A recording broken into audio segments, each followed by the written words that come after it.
In this video, we're going to talk about ribosomes, which are the machines that read mRNA and make proteins. And we're going to talk about the endomembrane system, which is a group of organelles that share the common feature of being able to exchange pieces of their membrane back and forth with each other. So in this image, it's a very simple cell. You see the nucleus. Inside the nucleus is the DNA, and many genes in DNA code for proteins. So what your cell will do is it will copy a gene in your DNA, and when it copies DNA, it does it by making RNA.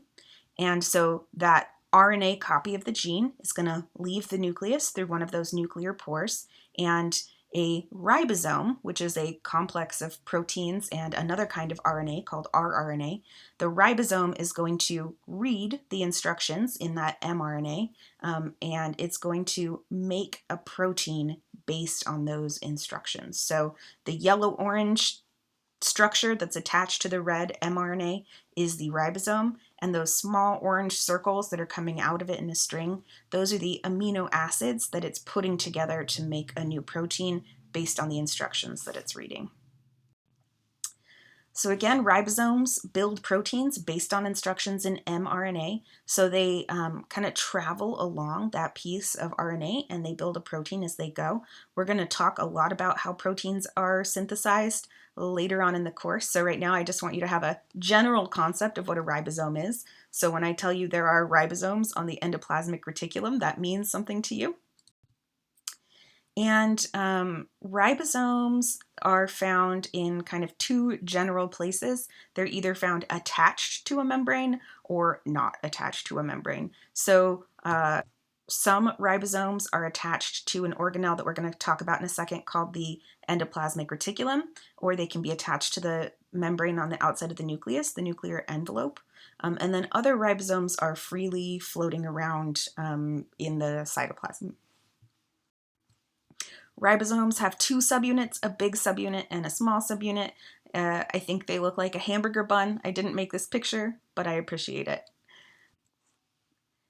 Okay, so that's ribosomes. Now let's talk about the endomembrane system. So the endomembrane system is a bunch of membrane-bound organelles. Some of them are big, some of them are little, some of them are directly connected to each other, some of them are separate, but the main thing that they all have in common is this idea that pieces of membrane from one organelle in this system can kind of merge with other organelles and become part of their membrane. So basically all the components, this will make more sense as we go, all the components of the endomembrane system are connected by membrane transfer through vesicles. So what is a vesicle? A vesicle is a little tiny bubble of membrane that can have stuff in it, and vesicles are able to merge with the different membranes in the cell. So maybe the cell membrane on the outside of the cell, for example, a neuron, if those were neurotransmitters inside that vesicle, then that vesicle could merge with the cell membrane in the neuron and it would release those chemical signals to communicate with the next neuron in line. And vesicles can be formed by basically the opposite series of events. So sometimes a little piece of membrane will pinch off around maybe some contents, say something that the cell wants to ingest. So it'll pinch off and create a vesicle that contains those contents. So the cell membrane can do this, but also different organelle membranes can do this. So that vesicle can then travel to another organelle and merge with that organelle, and basically we just end up with these little components of membranes that that can travel from one organelle to another. So part of the endomembrane system is the endoplasmic reticulum. And there are two parts to the endoplasmic reticulum. There is the rough endoplasmic reticulum and the smooth endoplasmic reticulum.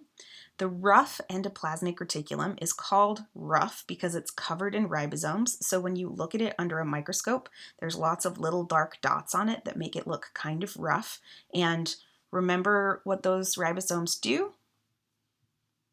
They make proteins. So the rough endoplasmic reticulum, one of its jobs is to be a place where a lot of proteins are made, and then those proteins can be transported to other parts of the cell when the membrane of the rough endoplasmic reticulum pinches off and forms a little vesicle, and then it travels somewhere else in the cell. The smooth endoplasmic reticulum is called smooth because it is not covered in ribosomes, and it is involved in things like detoxification, for example. We'll get to a slide on that in a second. Also, in this picture, I want you to notice that the rough endoplasmic reticulum is continuous with the nuclear envelope. So the nuclear envelope is kind of a distinct thing, but it also, goes outward and then joins with the rough endoplasmic reticulum. So these membranes are all interconnected. This is kind of a recent research finding on the endoplasmic reticulum, but I thought it was cool. So the endoplasmic reticulum is made up of a lot of stacks, skinny, long stacks of sheets of membrane.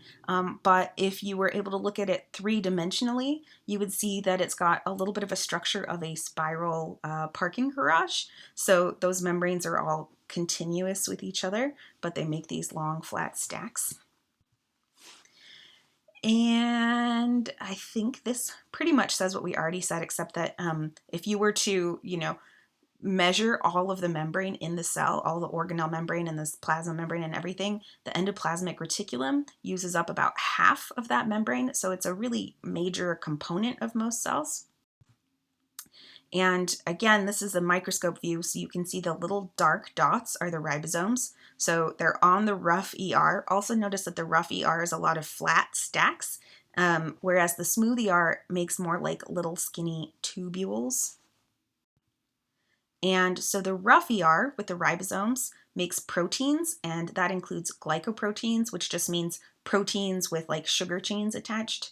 And again, it can make vesicles that transport those proteins to other parts of the cell, and membrane, if sometimes the cell needs to grow, so the plasma membrane needs more material. Some of that membrane material, those phospholipids and stuff, will be created in the rough ER and then transported to the plasma membrane through those vesicles. The smooth endoplasmic reticulum has a number of jobs. It helps create lipids. It helps break down sugars, or maybe build sugars, actually. I'm not sure. Metabolize can go either way. It is involved in detoxification of drugs and poisons. So I think one of your mastering biology questions has to do with the liver, and the liver detoxifies alcohol. So what would that cell have a lot of? It would have a lot of smooth endoplasmic reticulum because that's doing the job of cleaning out the alcohol. It can be used to store calcium ions, and I'll show you an example of that in just a second. And some, like I said, some cells have a lot of smooth ER if they have a job like they need to create a lot of fat, or they need to detoxify things. So you might see, I can't remember how much we get into this in this class, but sometimes the endoplasmic reticulum has a specialized function and a fancy name. So in muscles, the endoplasmic reticulum is called the sarcoplasmic reticulum. A lot of muscle words start with sarco, like the plasma membrane is called the sarcolemma. Basically, the endoplasmic reticulum in the muscle cell stores calcium, and it's part of the system that enables your muscles to contract. So don't worry about knowing that right now. Just that's like forewarning for the future. You might see that. Okay, so we said the endoplasmic reticulum makes stuff and ships it off to other places. The Golgi apparatus is another organelle, membrane-bound organelle, that I like to think of as like the FedEx of the cell. So it's kind of it receives packages, and then it figures out where they're supposed to go, and then it sends them off to that place. So the Golgi apparatus, I'll show you a picture in a second, but what it does is it might take some of those proteins and things that are made in the Golgi, and it might tweak them a little bit. It might modify them to get them just right. The Golgi can also manufacture some kinds of molecules, but like the thing that it's known for is sending things off to where they need to go. So the Golgi apparatus kind of looks a little bit like the endoplasmic reticulum, which I think can confuse people a little bit. It also has these flat stacks of membranes. But what basically happens is, say, like a vesicle from the endoplasmic reticulum runs into the Golgi apparatus. The membrane of the vesicle merges with the membrane of the Golgi apparatus. Whatever was inside the vesicle is like dumped into the Golgi, and then maybe it gets modified, and then a new vesicle pinches off with whatever proteins or whatever it needs inside, and then that vesicle travels to where the protein or whatever content ultimately wants to go. So I'll show you another picture. So again, here we've got the nuclear envelope in purple, the rough ER in blue, and you can see that the rough ER is sending a vesicle full of proteins to the Golgi. The Golgi's, I don't know, modifying those proteins some way, chopping them up or adding something to them or whatever. And then the Golgi sends out a new vesicle, and that vesicle can either, say, merge with the plasma membrane if that's what we want to do, or it can go to another part of the cell. So yeah, so the Golgi is the shipping and receiving and sorting and just getting everything to where you want it to go. So the next couple of organelles that we're going to talk about, when I was looking online, it seems a little more questionable whether people consider these part of the endomembrane system or not. So some people do, some people don't, but we'll get into them. So lysosomes are, they're kind of like large vesicles that are full of digestive enzymes. So you can kind of think of them as being analogous to the stomach in your cell. When something in your cell needs to be digested because, say, it's broken down and it's no longer working, or you just don't need it anymore, then it goes into the lysosome, and the lysosome digests it. One thing lysosomes might do is digest food that's eaten by phagocytosis. We'll talk about this more later on in the class, but first I just want to show you the picture that goes with this. So say the cell ingests a little piece of food by pinching in and forming a vesicle around that piece of food. Then the lysosome, which has digestive enzymes in it, can merge with that vessel or vacuole. We'll talk about vacuoles in a second, but a vacuole is like a big vesicle.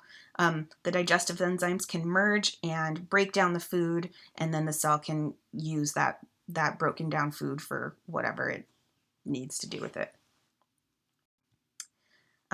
Also, lysosomes can be involved in breaking down parts of the cell that no longer work. So here we have a broken down mitochondrion and a broken down peroxisome, which is another organelle.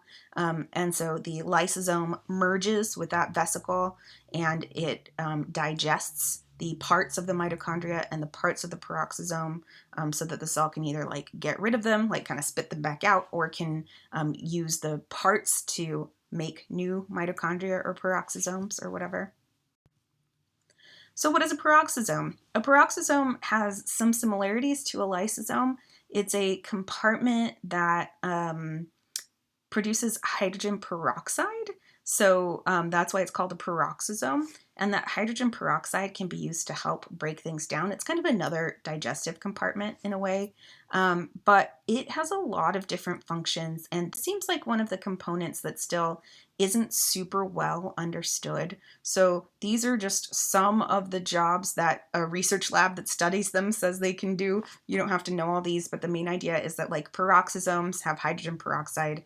They can help break stuff down. They do a lot of other things. We're still figuring out exactly what all they do. And some people say peroxisomes are part of the endomembrane system. Some people say they're not. It seems like people are moving toward yes, they are. But anyway, vacuoles. Vacuoles are large vesicles derived from the endoplasmic reticulum and the Golgi apparatus. or I assume like one or the other. The solution inside a vacuole is different from the cytosol. So again, that membrane around the vacuole separates the inside from the outside so that the inside can be a little different. And there are several different categories of vacuoles. So a food vacuole is kind of like a large vesicle, a large membrane bubble that's wrapped around food that the cell ate through a process that we call phagocytosis, which is like cells taking in particles, large particles, solid particles. Contractile vacuoles, I will show you. This is kind of cool. This is, so the contractile vacuole is the sort of sun-shaped region in the upper left third of this. I think this is a paramecium. So contractile vacuoles fill up with water, and then the cell can like contract them and squeeze out the water. So it helps a cell, certain kinds of cells, not all cells have these, but it helps cells that have them control how much water they have inside of their membranes. And then central vacuoles are big components of plant cells. So central vacuoles also can fill up with water, and they help make sure that the cell is like rigid. So when you don't water your plant, what happens is that central vacuole, all the water in it gets used up and it starts to get smaller, and so your cell doesn't have that pressure pushing out on the cell walls that like makes it rigid, and so your plant starts to wilt because it can't stand up strong and tall because it doesn't have that water pressure holding it up. Then when you water your plant, that central vacuole fills up again and that pressure gets exerted on the walls of the cell, and so the plant can stand up straight and tall. And yeah, so that's vacuoles. So the endomembrane system is a little bit confusing because sometimes the lines between some of these features can be a little bit blurry. So the Golgi apparatus is always the Golgi apparatus. The endoplasmic reticulum is always the endoplasmic reticulum, either smooth or rough. But the vesicle versus vacuole, sometimes even versus lysosome. I don't know about peroxisomes, but they, because they're always like merging with each other and stuff, it gets a little gray. So understand those basic categories of, you know, what's a vacuole, what's a vesicle, what's a peroxisome, what's a lysosome. But just know that like when you see pictures of them in the diagram, some of them might be a little bit hard. They might all look like each other. Like they might just look like bags of membrane, and there's a reason for that, because the cell is a fluid dynamic system, so things can be in flux. Anyway, I hope that made sense. There you go.